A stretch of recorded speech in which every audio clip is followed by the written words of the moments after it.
असम और मेघालय के बीच 50 सालों से जारी सीमा विवाद अब सुलझ गया है। दोनों ही राज्यों के सीएम ने केंद्रीय गृह मंत्री अमित शाह की मौजूदगी में मंगलवार को समझौते पर दस्तखत किए। असम मेघालय के बीच 12 जगह सीमा पर विवाद है। पहले चरण में 6 विवादित सीमा स्थल को सुलझा लिया गया है, जबकि दूसरे चरण में बाकी के 6 जगह पर जल्द हस्ताक्षर किए जाएंगे। गृह मंत्री अमित शाह ने इस मौके पर मीडिया को संबोधित कर इस समझौते को ऐतिहासिक बताया है और प्रधानमंत्री नरेंद्र मोदी के नेतृत्व को सराहा। आज का दिन एक विवाद मुक्त नॉर्थ ईस्ट के लिए ऐतिहासिक दिन है। जब से देश में मोदी जी प्रधानमंत्री बने तब से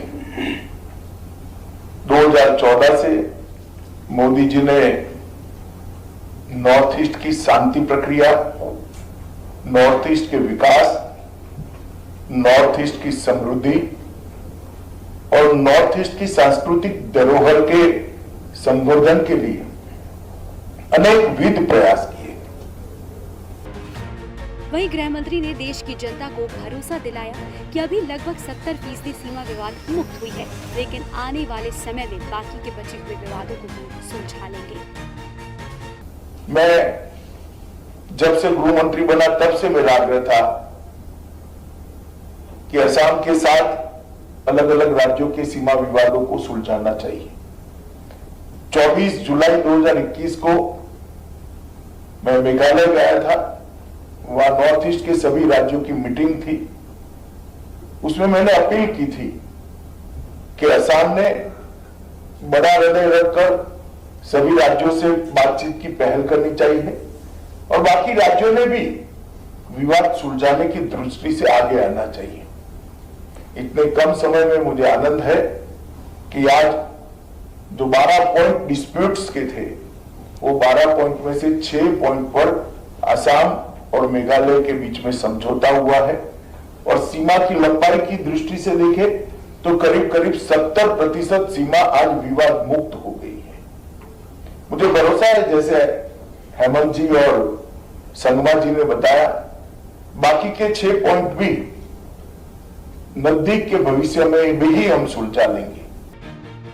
आपको बता दें कि मेघालय को 1972 में असम से अलग राज्य के रूप में बनाया गया था और इसने असम पुनर्गठन अधिनियम 1971 को चुनौती दी थी, जिससे करीब 900 किलोमीटर लंबी सीमा के कई हिस्सों में 12 क्षेत्रों से संबंधित विवाद पैदा हुए थे। लेकिन अब उम्मीद है कि इस समझौते से दोनों राज्यों के बीच एक बार फिर भाईचारे का भाव पैदा होगा।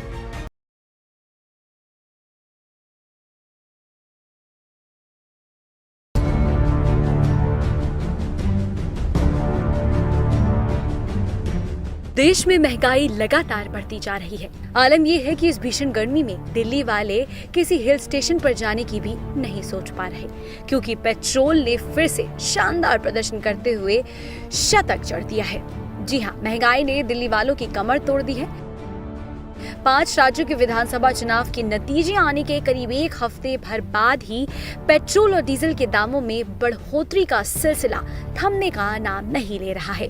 भारतीय तेल कंपनियां पेट्रोल डीजल के दामों में रोज बढ़ोतरी कर रही हैं। कंपनियों ने 8 दिन में 7वीं बार तेल की कीमतों को बढ़ाया है। मंगलवार को दिल्ली में पेट्रोल 80 पैसे महंगा होने के साथ अब 100 रुपए प्रति लीटर के पार पहुंच गया है। वहीं डीजल भी 70 पैसे महंगा हुआ है। ऐसे में नवरात्रि से ठीक पहले केंद्र सरकार ने लोगों को महंगाई के रूप में एक बड़ा तोहफा दिया है। बता दें कि 22 मार्च से पेट्रोल डीजल के दाम बढ़ने शुरू हुए हैं। तब से अब तक सिर्फ 24 मार्च छोड़कर हर रोज कीमतों में उछाल आ रहा है। 29 मार्च की बढ़ोतरी को जोड़ लें तो 8 दिनों में पेट्रोल 4 रुपए 80 पैसे प्रति लीटर महंगा हुआ है। गौरतलब है कि इन कीमतों में बढ़ोतरी इंटरनेशनल मार्केट में कच्चे तेल की कीमतों में गिरावट के बाद भी देखी जा रही है। यूक्रेन पर रूसी हमले के बाद से ही कच्चे तेल की कीमतों में उतार चढ़ाव जारी है। फरवरी से मार्च तक करीब 3 हफ्ते कच्चा तेल प्रति बैरल $139 के पार चला गया था। हालांकि इंटरनेशनल मार्केट में अब कच्चे तेल की कीमत में गिरावट आने के बाद देश भर में पेट्रोल डीजल का भाव बढ़ा है। दूसरी ओर सरकार महंगाई का सारा ठीकरा यूक्रेन और रूस के बीच जारी जंग पर फोड़ रही है। तेल की बढ़ती कीमतों पर केंद्रीय मंत्री अनुराग ठाकुर ने रूस और यूक्रेन की जंग को इसका जिम्मेदार ठहराया है। अनुराग ठाकुर के मुताबिक जंग का असर क्रूड ऑयल की कीमतों पर पड़ा है और दुनिया भर की इकोनॉमी पर इसका प्रभाव पड़ा है। वहीं केंद्रीय मंत्री पीयूष गोयल ने कहा कि तेल की कीमतों का चुनाव से कोई लेना देना नहीं है, बल्कि अंतर्राष्ट्रीय हालात का असर पड़ा है।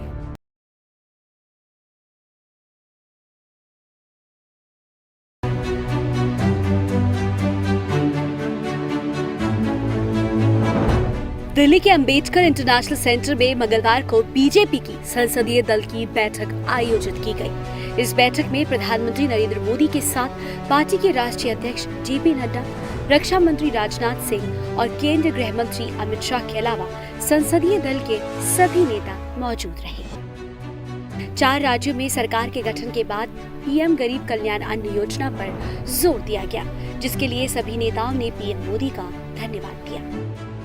यहाँ ये तथ्य प्रासंगिक है कि प्रधानमंत्री गरीब कल्याण अन्न योजना अपनी समाप्ति पर थी और किसी ने इसके विस्तार की अपेक्षा भी नहीं की थी, किंतु प्रधानमंत्री जी ने फिर भी गरीबों के प्रति अपनी गहरी आस्था के चलते इसका विस्तार किया है। इसके लिए भाजपा संसदीय दल प्रधानमंत्री जी का विशेष रूप से आभार प्रकट करता है। वहीं इस महत्वपूर्ण बैठक में पीएम ने सभी सांसदों को 14 अप्रैल तक एक खास कार्यक्रम का खाका दिया। उन्होंने सांसदों से कहा कि 6 अप्रैल को पार्टी अपना स्थापना दिवस मनाएगी। 14 अप्रैल को अंबेडकर जयंती है। ऐसे में सभी सांसद अपने अपने क्षेत्र में जाएं और लोगों को सरकारी योजनाओं के बारे में विस्तार से बताएं। बैठक में शामिल हुए संसदीय कार्य राज्य मंत्री अर्जुन राम मेघवाल ने मीडिया को इसकी जानकारी दी। 6 अप्रैल से 14 अप्रैल के बीच में 6 अप्रैल हमारा स्थापना दिवस है भारतीय जनता पार्टी का। 1980 में 6 अप्रैल को हमारी स्थापना हुई थी। 11 अप्रैल महात्मा फूले जी की जयंती है और 14 अप्रैल बाबा साहब डॉक्टर अंबेडकर जी की जयंती है और बीच में रामनवमी। तो ऐसे विषय में नववर्ष भी हमारा विक्रम संवत प्रारंभ होगा, नवरात्रि भी होंगे। ऐसे विषय में हम सामाजिक न्याय के विषय में जगह जगह बैठ के करें, बूथ स्तर पे भी करें, मंडल स्तर पे भी करें और सामाजिक न्याय के लिए जो प्रधानमंत्री जी ने काम किया है, चाहे उसमें पीएम आवास हो, प्रधानमंत्री गरीब कल्याण अन्न योजना हो, चाहे टीकाकरण हो, वैक्सीन का कार्यक्रम हो, ऐसे पोषण का कार्यक्रम हो, ऐसे बहुत से कार्यक्रम जो इन दिनों में हम एक दिन संसद अपने संसदीय क्षेत्र में करेगा सांसद और प्रेस कॉन्फ्रेंस करके सामाजिक न्याय के विषय को नीचे धरातल पर उतारेगा। ऐसा ही आज की बैठक का मुख्य उद्देश्य था। गौरतलब है कि 5 विधानसभा चुनावों के परिणाम के बाद 15 मार्च को भी बीजेपी संसदीय दल की एक बैठक बुलाई गई थी। इस मीटिंग में बीजेपी के नेताओं ने 5 राज्यों में हुए विधानसभा चुनावों के रिजल्ट पर विश्लेषण किया था। खास बात यह है कि प्रधानमंत्री समय समय पर ऐसी बैठकें कर पार्टी के नेताओं और कार्यकर्ताओं को जनता के बीच जाकर सरकार की योजनाओं के बारे में बताने का आग्रह करते रहे हैं।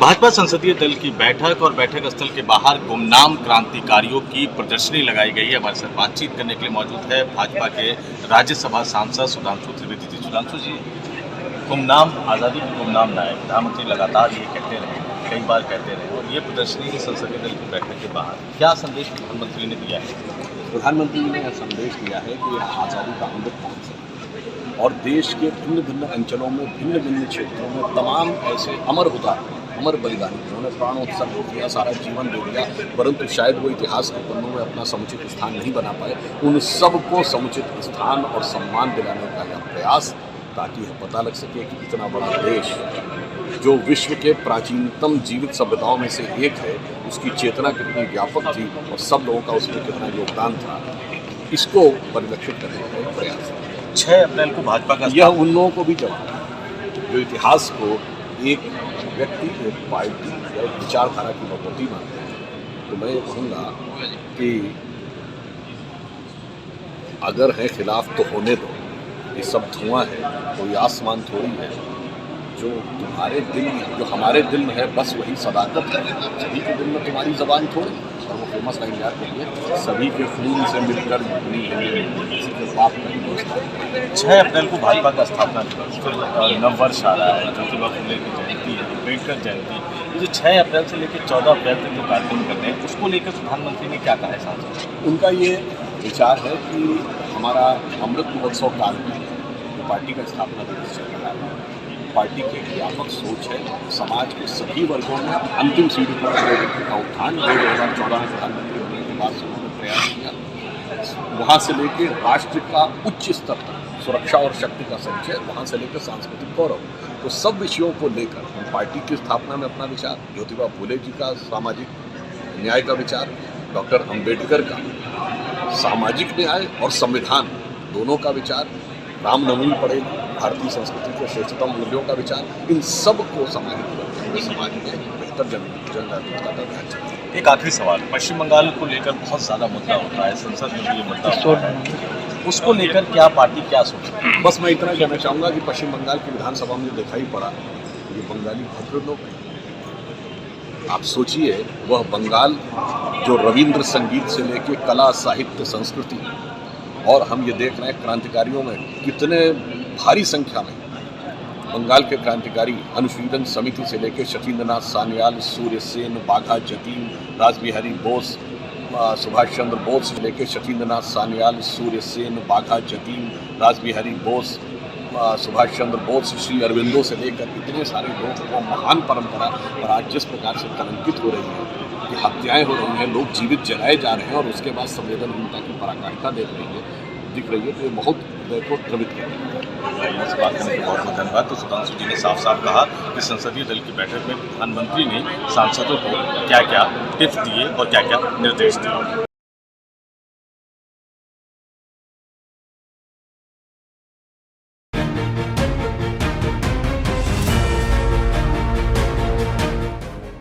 रूस और यूक्रेन के बीच जंग अब दूसरे महीने में दाखिल हो चुकी है। हर तरफ तबाही का मंजर है। रूस की सेना लगातार रिहायशी इलाकों को निशाना बना रही है, जिससे मारियोपोल शहर में सबसे ज्यादा तबाही मची। ये शहर 90% खंडहर में तब्दील हो गया है। एक तरफ युद्ध जारी है तो दूसरी तरफ सुलह की कोशिशें भी की जा रही हैं। एक बार आज फिर रूस और यूक्रेन के प्रतिनिधि बातचीत के लिए आमने सामने बैठकर युद्ध को थामने का रास्ता खोजेंगे। हालांकि बैठक से पहले दोनों देशों का अंदाज बता रहा है कि बातचीत से उन्हें ज्यादा उम्मीद नहीं है। रूस का प्रतिनिधिमंडल यूक्रेन के साथ शांति वार्ता के लिए तुर्की के सबसे बड़े शहर इस्तांबुल पहुंच चुका है।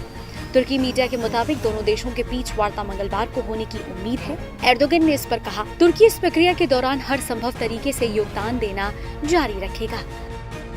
अब तक रूस और यूक्रेन ने बेलारूस में 3 दौर की वार्ता की है और उनका चौथा दौर एक वीडियो कॉन्फ्रेंसिंग के जरिए होगा। इस बीच यूक्रेन के राष्ट्रपति जेलेंस्की ने एक वीडियो संदेश जारी कर पूरी दुनिया को तीसरे विश्व युद्ध की चेतावनी दी है। जेलेंस्की ने कहा, अगर रूस उनके देश से बाहर नहीं हो जाता है तो तीसरा विश्व युद्ध तय है।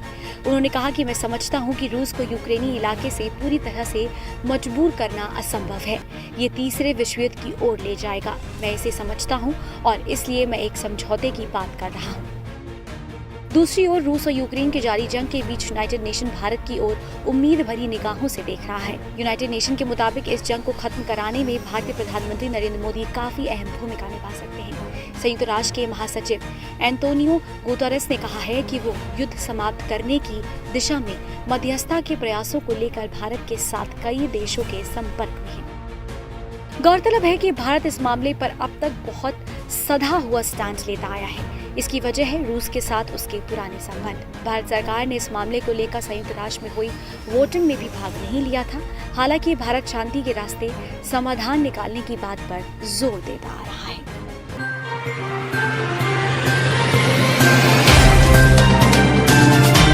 Subscribe now and press the bell icon. Never miss an update.